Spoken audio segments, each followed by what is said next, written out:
Anong kabangagan na naman ba itong ating nasisilayan, mga kababayan? Hindi tayo makapaniwala eh. Nagaling mismo sa ating presidente, mga kababayan, na tayo na ay lumabas at mag-rally. Hay nako, nanawagan na siya sa sambayan ng Pilipino, mga kababayan, na magalit na kayo. Ipalabas nyo ang inyong galit, mag-demonstrate. Sobra na daw ang pagnanakaw dito sa ating bansa, mga kababayan. Galing sa kanya. Galing sa kanya. Kung hindi lang daw siya presidente, mga kababayan, ay matagal na siyang lumabas sa kalsada at nakibaka. Ay nako. Yan po talaga ang sagot ni BBM, mga kababayan, sa katanungang, hindi ba ito matutulad sa Nepal, mga kababayan? Etong issue ng kurakatan ngayon sa ating bansa, gayong andyan na ang mga tao, mga kababayan, lumalabas na at nagpo-protesta. Ang sagot ni BBM, I don't blame them. Inudyukan pa niya, mga kababayan, lumabas at mag-rally. Ay nako. Naririnig mo ba yung pinagsasabi mo nga? Panoorin niyo po, ha? If I wasn't president, I might be out in the streets with... Oh, kung hindi daw siya presidente, mga kababayan, andun na siya sa labas. We should all Nagrarally na, kasama yung mga rallyista. be angry. Oh, we should all be angry. Kahapon, happy ka. Nakita ka namin kasama si Admiral. Yippee, yippee. Oh, halos nagtatalon sa tuwa, mga kababayan. Nung nanood ng volleyball. Gawan ninyo lahat. Gawin ninyo mag-demonstrate. Just the president. Oo. Sigawan ninyo. Lahat mag-demonstrate. Diyos ko, Lord. Nang-uudyok ka ba? Siya na mismo nalawagan, mga kababayan. Mag-demonstrate kayo. Mag-rally. Di ba? Ang rally, demonstration yan, mga kababayan. Demonstration of our anger. Para ano? Para kung mag-rally, tapos magkagulo, magdideklara ka ng martial law. Wawi. Patibong na naman yan kay bongbong, mga kababayan. While the ICI... Ito kasi ang tanong ni Ivan. Si Ivan, mga kababayan, na parang nagulpi ba to si Ivan? May pasa dito, pati sa mga kababayan, sa labi. Work, protest Na-aksidente ka, Ivan, o nagulpi ka? actions have already been mounted and more are being organized. The ones on the 21st are expected to be big. Is this a cause of concern for you that it might potentially snowball into something similar to what happened in Nepal or Indonesia? Baka matulad daw tayo sa Nepal at Indonesia. Concerned ba daw si BBM dyan? You have to remember, I brought this up. Wow! Yung kurakutan? O talaga? Kung kailan ka, umupo siya ka naman na may pag-kurakutan. Marcos, hoy. Itong kanyang pinagmamayabang, mga kababayan na, ako ang nag-booking nito. Hindi ka na-booking kung hindi ka nagyabang ungas. 5,500 flood control. And it is my interest. Siya na ngayon ang hero, mga kababayan. Ito, siya nga ang raralihan natin, mga kababayan. Tapos, siya pa ang daw. Kung hindi lang daw siya presidente, sasama daw siya sa rally. Diyos ko, kabangagan ba ito, mga kababayan? That we find the solution to what has become a very egregious Ang problem. solusyon dyan, umalis ka sa pwesto mo. Resign, hoy. Ngag. And since this has all been exposed, well, it's actually known to many people, but it has now been exposed to the general public. Do you blame them for going out into the street? So, okay lang. So, okay lang pala manawagan, mga kababayan, na lumabas sa Si BBM, nawagan tayo, lumabas na tayo sa kalye. Sabi ni BBM, susundin natin siya. If I wasn't president, I might be out in the streets with them. Hindi lang daw siya presidente, nasa labas na siya sa kalye, kasama ni Renato Babalo. So, of course, they're Of course. enraged. Of course, they're angry. Ang tanong kung matutulad tayo sa Nepal? So, of course, happy ka? Sa'yo papunta yung tao eh. Akala siya siguro, mga kababayan, kung mayroong demonstrasyon, hindi siya masasali. Ikaw ang unahin nga. Naiisip mo ba yan? Alam mo bang pinagsasabi mo? I'm angry. I'm angry. Si Ivan, may pasa. We should all be angry because what's happening is not right. Matagal na kuming angry sa'yo. So, yes, express it. You come, you make your feelings known to these people. Wala, nang udyok na, mga kababayan. Siya na mismo ang nag-udyok sa mga tao na mag-rally. Make them answerable for the wrong. Ikaw nga ang dapat paansirin eh. Dapat ikaw ang presidente. Ang dami mo pang dapat ansiran.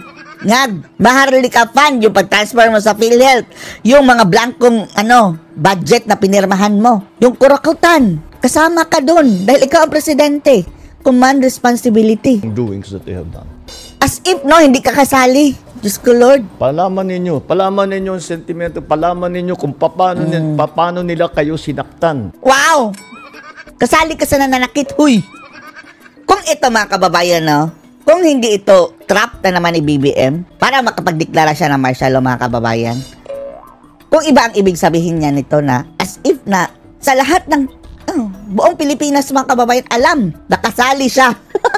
Siya ang numero 1 dapat sisihin. Kung hindi yan alam, mga kababayan, kagunggungan, mga kababayan. Naghuhugas kamay ka, BBM? Ha? Gayong ikaw ang dapat sisihin na ikaw naman ang presidente. Kung paano kayo ninakawan nitong mga ito. Coming from the Marcos, mga kababayan, na issue kurakutan, nakawan. Kawatan. Oh. Tama ninyo sa kanila. Yan ang issue sa kanila, ha? Kawatan sila. Sigawan ninyo, lahat, gawin ninyo, mag-demonstrate. Just keep it peaceful. Sino sigawan namin? Diba, dapat ikaw? Ikaw lang ang hindi nakakaalam nga na kasali ka, ikaw nga ang number 1 na culprit dyan. Kasi pagka hindi na peaceful, ay mahirap na yan. The police will have to do its duty. Magmamartial, yung mga demonstration, mga kababayan, hindi mapipigilan ng iba na talaga, magiging emosyonal. To maintain peace and order. Lalong-lalo na't makikita nila itong mga mansyon ng mga tambaluslos, mga hudas, mga luho, no? Mga luho, kasama itong si BBM. But to show that you are enraged, paano ka magiging peaceful kapag enraged ka? Ano ba to? Nag-uudyok, mga kababayan, na ilabas ang rage natin, tapos ito ba ang tamang gawain ng isang presidente? Parang something is wrong dito kay BBM, mga kababayan, sa statement niya na ito. to show that you are angry, to show that you are disappointed. Bingi kayo Pagpalagay natin na, papalabas namin damdamin. Makikinig ka ba? Ikaw nga ang sinisigawan namin na alis dyan. Layas. To show that you want justice, to show that you want Lord. fairness. What's wrong with that?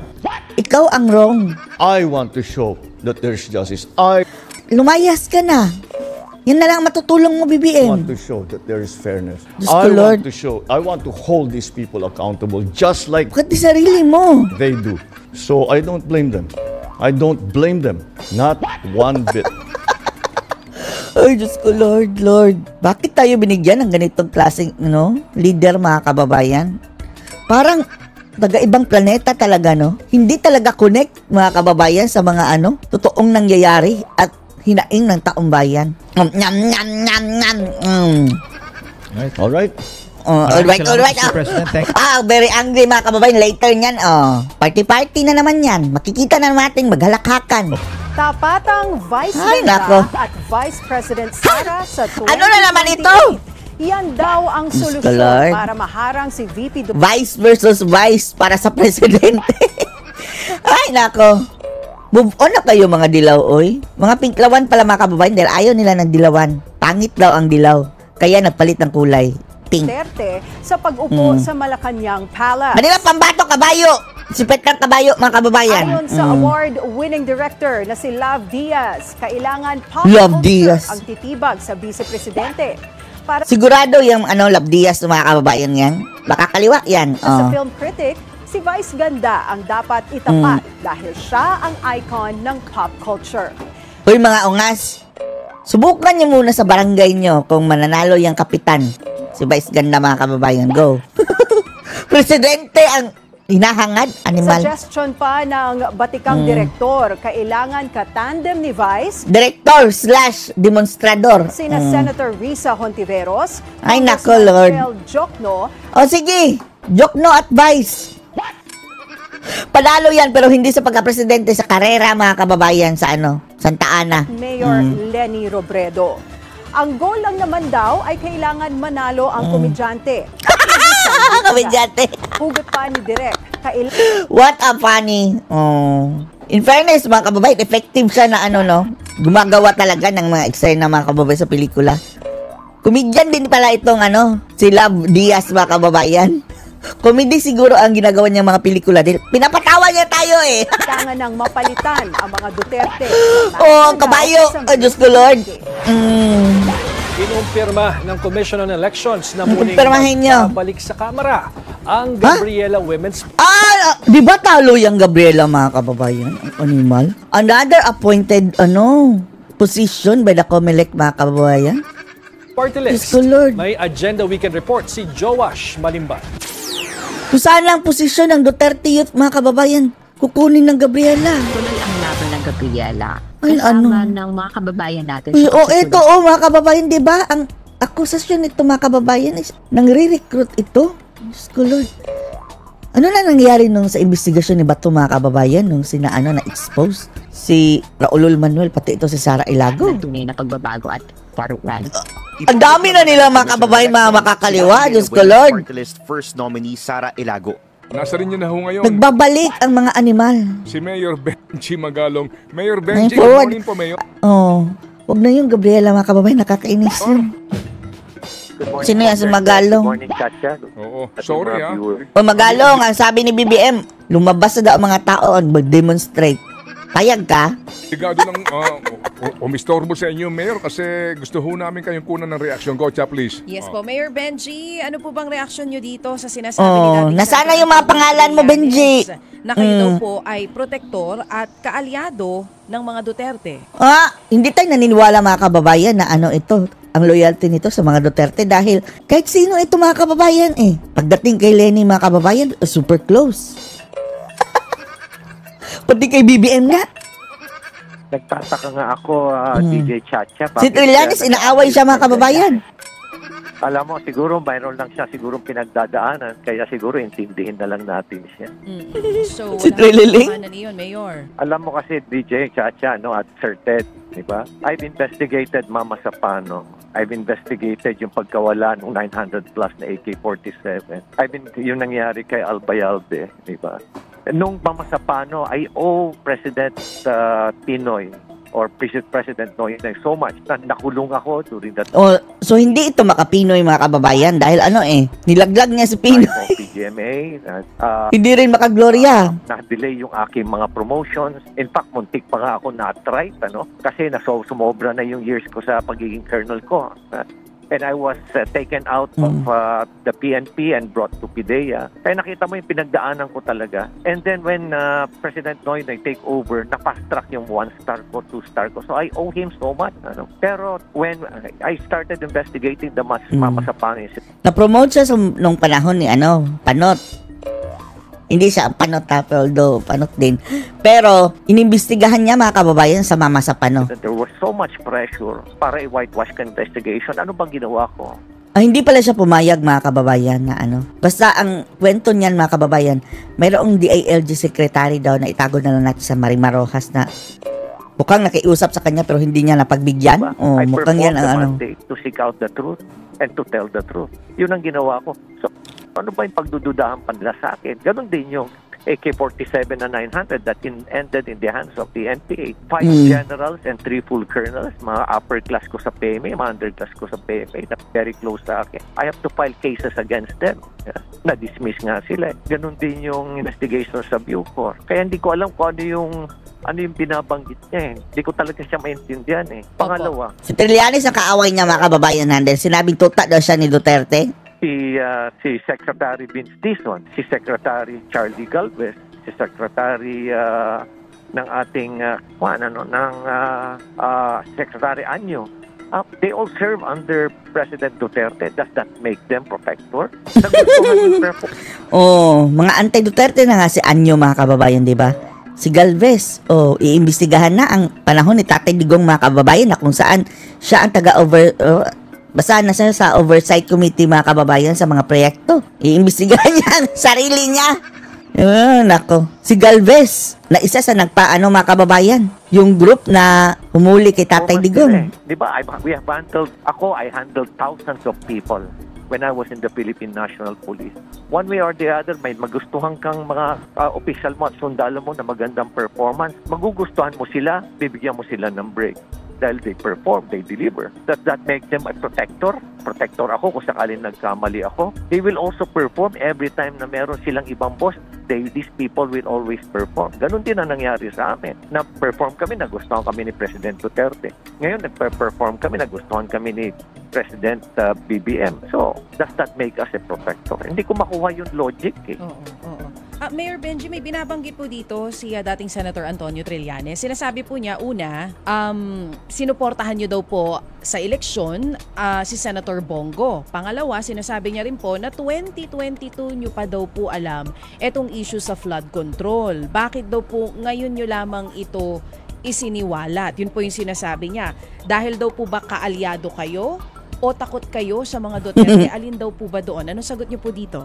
Grabe, no? Dumating talaga mga kababayan, kay Magalong ang tanong ni Trillanes. Iba talaga ito si Trillanes, mga kababayan, dahil ang dami niyang bridge, mga kababayan, dyan sa media. Lahat ng kanyang mga mensahe, mga kababayan, nakakarating. Hindi ko siya maintindihan din eh. Ako nga, nagulat nga ako dyan sa flood control kasi sa Cordillera kasi halos walang flood control eh. Ang karamihan dyan, rock netting, asphalt overlay, road opening. Biglang nagka-flood control, no? Kaya hindi ko alam kung ano yung sinasabi niya na alam ko yung flood control eh. Oo. Alam mo, sabi ko nga eh, pero nagsisinungaling eh.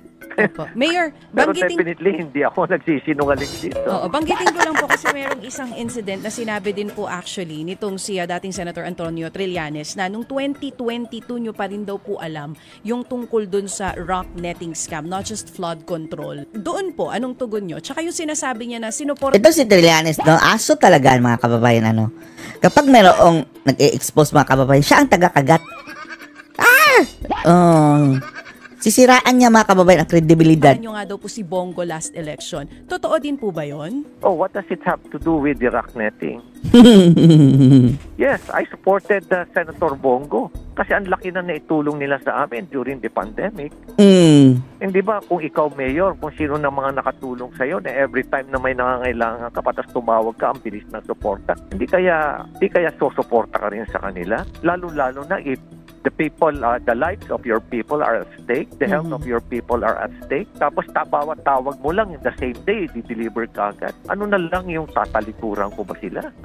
Pati na meron silang Ikaw, Trillanes, anong nabigay mo? Anong naitulong mo sa bayan? Di ba wala, mga kababayan? Ang ginawa niya si Trillanes, pahirap yung CPD law, mga kababayan, na hindi natin ma-renew ang ating lisensya dahil kailangan pang mag-seminar ng paulit-ulit, mga kababayan. Wala namang kwentang mga seminar, mga kababayan. Pinipirahan lang ang mga professionals. People are not perfect. In the same manner na kami rin naman, hindi naman kami perfect. Kaya hindi ko maintindihan talaga kung bakit ganun ang mga salita niya. Si Admiral, perfect daw siya. Kaya nasabi ko, intindihin ko na lang. May pinagdadaanan lang siguro. Unang-una, wala naman akong issue sa kanila. Hindi ko naman siya binabanggit. Then suddenly, bigla nila akong binabanatan. Tatakbo daw sa 2028, mga kababayan. Ayoko na lang mag-comment. Pan na lang. Alam mo, take the high ground na lang tayo. Mayor, kaya nga po napaka-importante rin na kahit paano mapakinggan po ng bayan ang inyo pong panig dito po sa isyong ito na ipinupukol ni former Senator. So ngayon po na kayo ay isa na po sa mga advisor nito ICI na ito bilang patunay dito po sa sinasabi ni Senator Trillanes na kayo ay protector ng mga Duterte.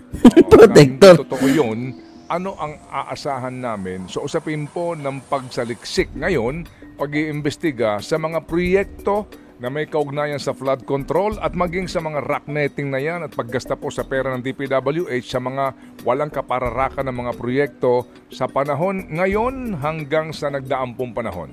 Mayor. Sir Ted, alam nyo naman siguro yung sa loobin ko. Kilala nyo po ako kung saan po ako, ano yung pinagdaanan ko since Philippine National Police. When I set my sights on something, I make sure that there will always be an end game. May closure ho yan. Tuloy-tuloy ho yung pakikipaglaban ko ho dyan.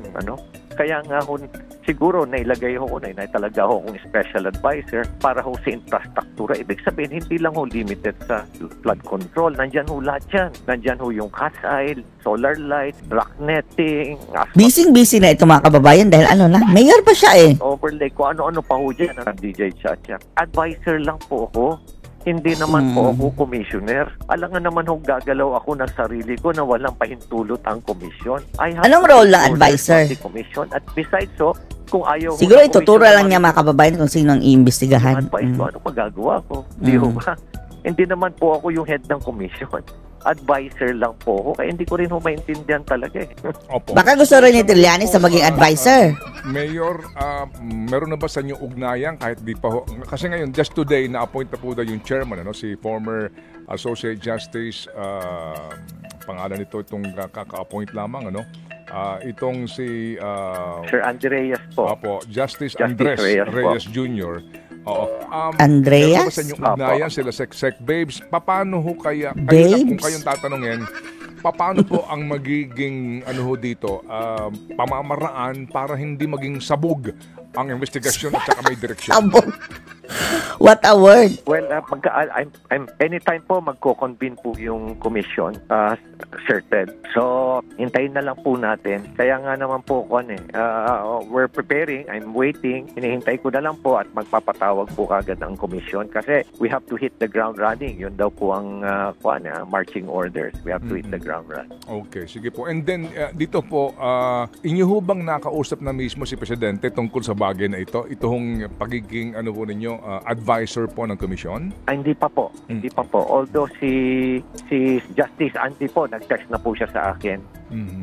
Looking forward to working with us, with the entire team. Yun po yung text po niya sa amin. Okay, sige. So, dito po kasi ngayon, para mas klaro na kaagad, ngayon pa lang, ang masasakop nito, hindi lang itong libo-libong flood control projects. Lahat ng infra. Ito pong mga gastusin ng DPWH sa mga proyekto. Kalsada. Yan ang number 1, mga kababayan. Hindi naman kailangan, pero gumasta ang bayan ng pagkalaki-laki. Yang kalsada na talagang sinisira ng mga kababayan sa halip na gawa na lang ng bagong kalsada doon sa mga hindi pa sementado.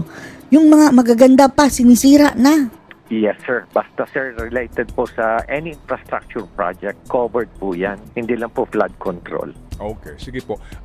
Mayor, sorry po, may nagtatanong po mga taga-media rito. They are just curious po para daw makompleto ang kanila din pong storya sa kanila pong isusulat. Yung pong tulong daw ni Senator Bongo sa Baguio during the pandemic, ano bang tulong po daw iyon? Siya lang ang nagtanong, si Ted lang. Well, alam niyo, marami yung mga gamot, yung mga vaccines, yung mga ayuda na ipamigay ho nila. Although alam naman ho natin na pera ng bayan ho yan, Pero yung pagpapastrack po niya, na tuwing tatawag ho kami gagad, sasabihan ho niya si President Duterte, magbibigay kagad ng instruction na si President Duterte. Ay yung sa medical, sa medical assistant, patindi po yun itulong nila sa akin. Kaya talaga naman tanaw lang ng utang na loob. Kumbaga po, buti pa kababayan, tumatanaw ng utang na loob. Si BBM talagang walang utang ng loob na animal na yun. Regardless of political color, pag pinag-uusapan na po ang pangangailangan ng constituency, wala na pinag-uusapan ditong parti-partido, kumbaga, Mayor, Ay, oo naman, At kung sakasakali sa investigasyon ngayon nitong infrastructure anomalies, nasasangkot sila. Sabi ko nga sa inyo, siyempre ang when we do our investigation, we have to seek out the truth. At the same time, we will file a complaint kung sakali may nakita naming involvement. Sige, maghanap kayo kung meron tayong mahanap. Pero, siguraduhin nyo lang na hindi kayo nakafocus sa mga Duterte dahil ang current na talagang problema main, mga kababayan, is yung ngayon. Talagang ito, papanindigan ho namin ito, Sir Ted. Kasi nga din po nababanggit yung pamilya po ni Ginoong Senator Bongo, na isa po sa mga construction companies din na nakakuha ng proyekto sa gobyerno. So dito po, ngayon pala sinasabi na ho ninyo na dito, kahit na sabi ho ninyo, tinulungan nyo siya sa pagtakbo sa pagkasenador, sa kanyang re-election. Yan, advice natin kay Senator Bongo, mga kababayan. Huwag na lang yan pasalihin sa government na projects yung kanyang mga kapamilya. Although, di ba si Bongo, mga kababayan, bago pa lang yan na politician. 2019, mga kababayan, di ba? Samantalang ang kanilang mga kababayan, construction na firm sa kanyang family, hindi nga sa kanya, brother niya, at saka sa papa.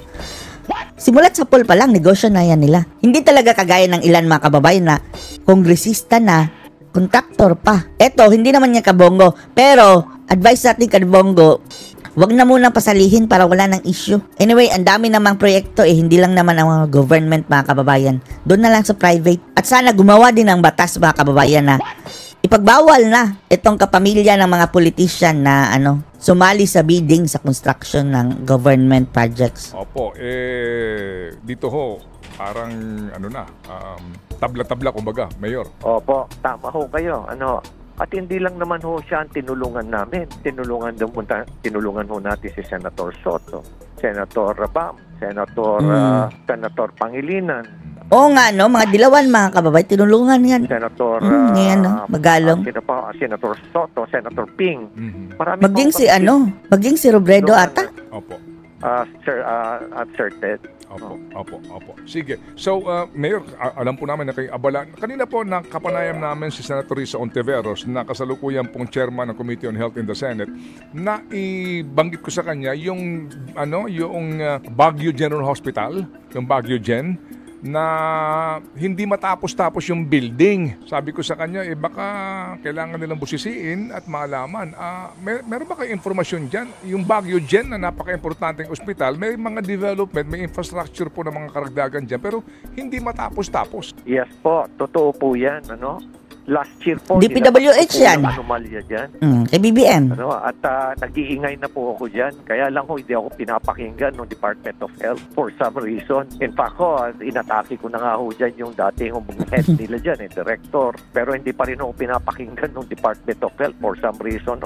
In fact, nagkaroon na nga ng kwan dyan, ng kumbaga parang silent protest among our health workers dyan, doctors, nurses, midwives, pati ho mga empleyado dyan. Pero hindi pa rin ho tayo pinapakinggan ng Department of Health. And despite the fact talagang walang ayos, walang tamang pagplaplano yung ang pagplaplano dyan sa infrastructure dyan sa loob na yan. At hindi ko maintindihan talaga kung pumunta ko kayan, puro substandard. At alam nyo, wala pa akong parking substandard. Nire-raise ko na po yan. Matagal ko na pong nire-raise. In fact, I even invited the secretary and at the same time, si DOH, Undersecretary Yusek Ferrer. Nakita niya po talaga ano po yung state ng Baguio General Hospital. Yan ho bang Baguio Gen is a DOH hospital? Yes, sir. It's an Apex hospital po. Kaya it caters to all patients coming from the other regions, hindi lang po Baguio. Yung nga po, opo. Kaya nga din po kanina, sabi ho, napasalamat si Senator Risa na nakarating sa kanyang kaalaman. So, maganda rin po, na ito pakakataon, Mayor, na makarating sa oversight po ng Senado, sa Committee on Health, itong problema po sa Baguio Gen. Kasi nga, naipaabot din sa atin nga na kailangan po ng mga building na bago pero hindi matapos-tapos. Sino ba kontraktor niyan? DPWH naman yan, mga kababayan. Malalaman ho natin, Sir Ted. Malalaman ho natin. Pero malamang may politiko na naman dyan. Okay. Na involved dyan. Sige. Pangalanan mo kasi.